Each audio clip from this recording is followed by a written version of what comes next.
rooms this week? Man, work, locked in, focused. Just minimizing all of those, side talking and just getting sidetracked, and the focus is way more locked in than we've ever been before. A lot of talk about discipline. How do you guys define that, and do you see that as a problem in the locker room when a game like that happens, or is it maybe we make too much of it? It's not necessarily in the locker room, it's more on the field where the penalties happen and, those things happen. And the discipline in the locker room, of course, is gonna, get shaky at times, but this is where we lock in and tune those things up and fix wherever those problems are, So we're just focusing on the things that we gotta focus on, like that discipline aspect, just running the offense smoothly without any interruptions or, personnel errors or anything like that. So we're just focusing on the right things and being locked in at all times. As players, how do you hold each other accountable versus coaches holding? As players, man, we just gotta be just like the coaches. We gotta understand what's the goal at hand, and we gotta look at the things that we did wrong and help guys understand. It's not always about, just me and your goals for the season or whatever you have for the game. It's always about winning, because when we're losing, how good are you? You know what I'm saying? Like, we gotta win, so each one of us, our names are gonna go up either way, you know what I'm saying? So just keeping that goal in mind, that we gotta win games in order for us to, get where we wanna be. Demie, who's the guy that can speak up when things are going rough like that? Do you have that one leadership voice that can pull everybody together? There's a couple guys, Eli Cox, Brock,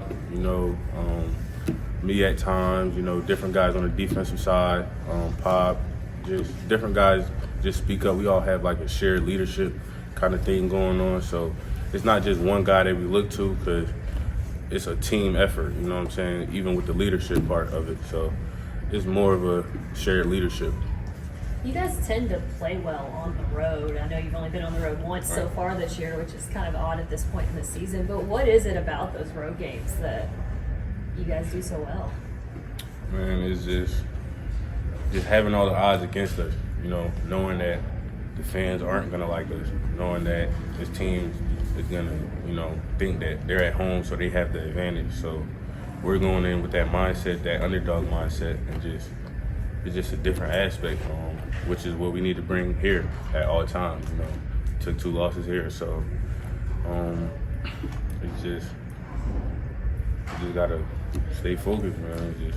The home thing has gotten a little unusual for the last 2 years. Have you been able to put your finger on it? I know Coach Stoops yesterday was saying he's asking you guys, what is it? What can we do different to change those fortunes? I don't know neither, shoot. I'm just focusing on things we gotta focus on, you know what I'm saying? So I'm not in the shoes to tell you what is and what isn't, basically. So we're just focusing on what we gotta focus on, we'll let Coach Stoops handle that. Demie, we talked to you before the first game about, your role changing from what it was expected to be with Chip being out. Right. And you were ready for that challenge, right? But it doesn't feel like you've been a workhorse back. Like, I don't know if, obviously you're ready for that. Are you wanting to do more? I mean, I always want to do more, I feel like that's just the nature of being a football player, and I feel like everybody on the field wants to do more. I feel like we all could have done more to win that game, So that's just me being a guy that always wants the best for the team. Just not personally. I could have done more, in different areas without even being on the field, So we could always do more. Do you feel like the running game has been productive, and do you feel like that can help the offense? I feel like it has been productive, and I feel like it has been helping the offense. Not even just me. Brock running really good. Gavin comes in. Jamarion comes in and runs well. When Jake Pat was playing, he was running well, and now we got Chip back. So can't wait. What's your message to there? It sounds like the coaches are really on him to do all the little things as a veteran. as a veteran, I say just enjoy the process, you know, because it's not always going to look pretty. You know what I'm saying? So it wasn't pretty for me. It wasn't pretty for many other guys. So right now it's just understanding that this isn't the end goal. You know, is a bright future ahead of you with the carries that you got and the things that you're learning right now. Understanding pass blocking and just the whole game as a whole. He's becoming a pro. You know, so and he's so young right now too. So he's gonna have his mistakes as well as others. So just enjoy the process. That's the message I got for him. Coach Bush said that y'all were really kind of trying to find more explosive plays. Where do you think the best way? Is there a solution to that problem in your eyes to finding more explosives? Break tackles, honestly. Break more tackles. So run harder, faster, and make it happen. Honestly, as simple as I can put it. Everybody good? You good, guys? How are y'all? I feel like I think everybody knows you're one of the leaders on the team. What's been your message to your teammates this week after that game Saturday?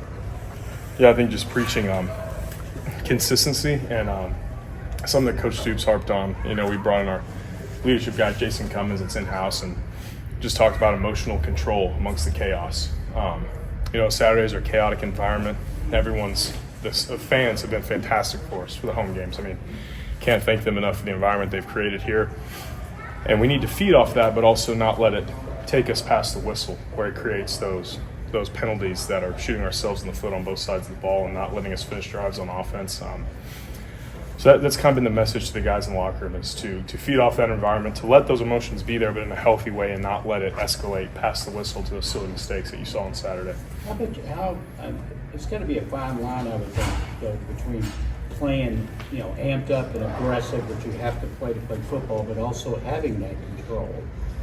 How do you control that? Yeah, I think it's something you start with those habits in practice, being locked into the plays, because every football snap is absolute chaos. I mean, there's bullets flying every which direction, and I think just a certain level of maturity is required from our guys that are in the game, and understanding that you do need to play with a healthy emotion in between the snaps, because if you came out flat, you'd have the exact same result, maybe even worse. Because I don't think this team's ever come out flat this season. I think we come out with the right intentions, with the juice, but again, it's trickling past the whistle, and it's just stupid mistakes that we just can't keep having. How do you as players hold each other accountable versus just coaches holding you guys accountable in those situations? Yeah, I think, just like as you said, players have to hold each other accountable. It starts in the locker room.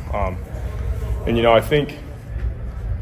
I think this team is a mature one, and I think we understand that the way this team felt in the locker room after this game, I think, was indicative of the way we need to correct things. And I don't think we really need to bark and talk at each other more about it. Sometimes it's not really the way to go. I think this team understands where it fell short, where it disappointed the fans, disappointed ourselves, and what we need to do to correct it moving forward.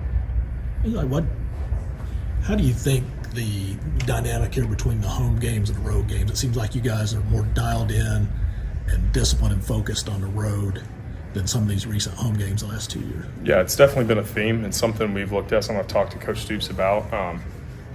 I think it goes back to the emotional control. I think when you're at home, you've got so many more family coming in. You've got friends from back home that are here. We've got an insane crowd, an insane home environment. And then you don't have the exhaustion of the travel. You're at home, you're a little more comfortable. And I think we're letting that comfortability and that emotion get too far, get past where it needs to be, and letting that emotion create negative energy outside the snaps rather than funneling it towards the mission and the common goal. Because when you go on the road, every environment's so hostile in this league that I think guys tick up their discipline a notch, knowing that it's a road game, knowing it's going to be loud, knowing the environment. And I think we need to be able to have the maturity as a team to carry that intensity and that attention to detail at home and on the road. You know the Swamp, you guys played well there a couple of years ago. What have you told the guys that weren't on that team 2 years ago about it, who haven't been there, and how are you guys preparing for it? Yeah, it's one of the better home environments in the SEC. I know it's 90+ thousand. They fill that stadium regardless of team performance. Like, that fan base is loyal to their program, and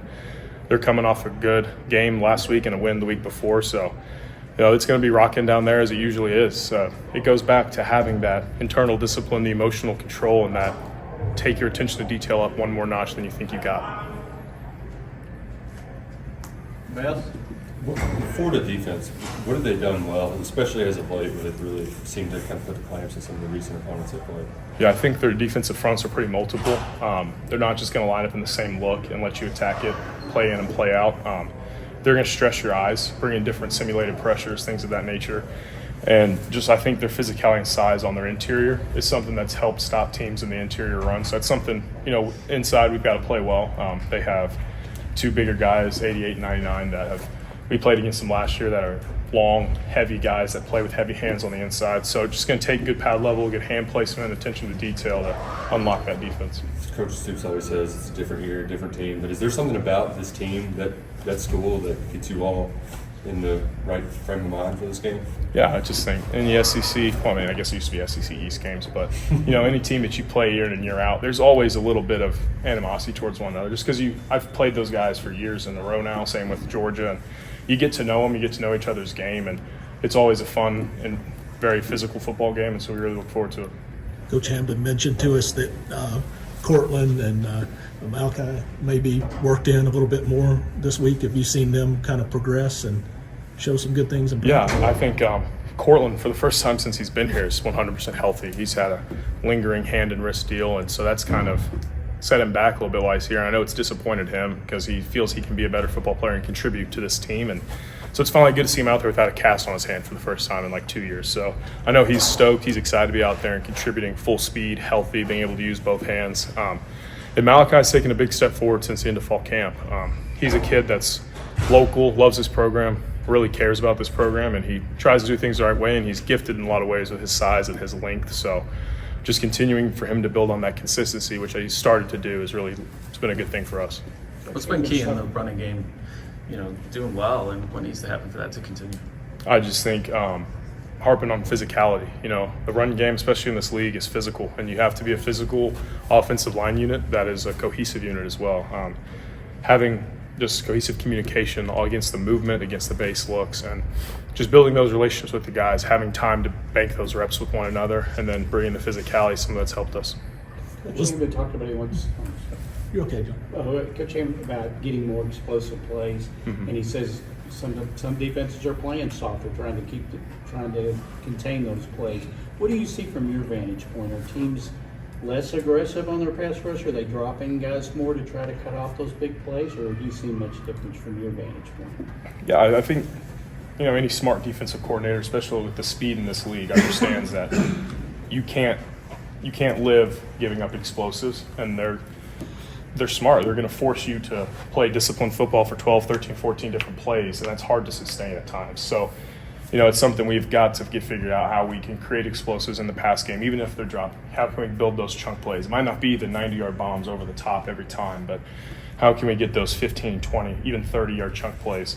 And in the run game as well, what can we do as an offensive line if we can spring our running backs even faster, that second level, let them make that last guy miss, what can that play turn into? So I just think it's getting creative as an offensive staff. I think they do a great job of putting us in position, and it's now time to go out and execute. I think we got a good plan for it, and it's something we are aware of and working on.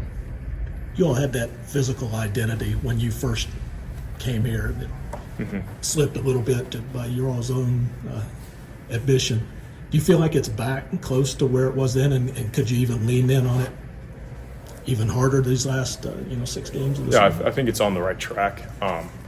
I think a theme that you're seeing throughout college football, especially with offensive lines, is it's hard to build a tight-knit, cohesive group very quickly because of the nature of the portal, the way you have to build rosters these days. And I love the guys that we've brought in. They love being here. That's not ever in question, but it's just I've only known the guys for a couple months for some of them that came here in fall camp. And so being able to build those relations and understand where everyone's going to be so you can play fast and physical. There's no thinking. That's really, I think, where we've taken a step in the right direction.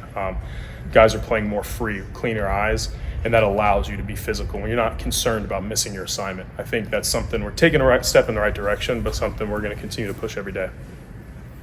East Jess, West Jess, who you got? Friday West night? Jessman. I got to go with the alumni. My wife teaches at East Jessman, so she'll probably lean the other way now, but yeah. That's a big one. Yeah, no doubt. Thanks, Eli. All right, thanks, guys.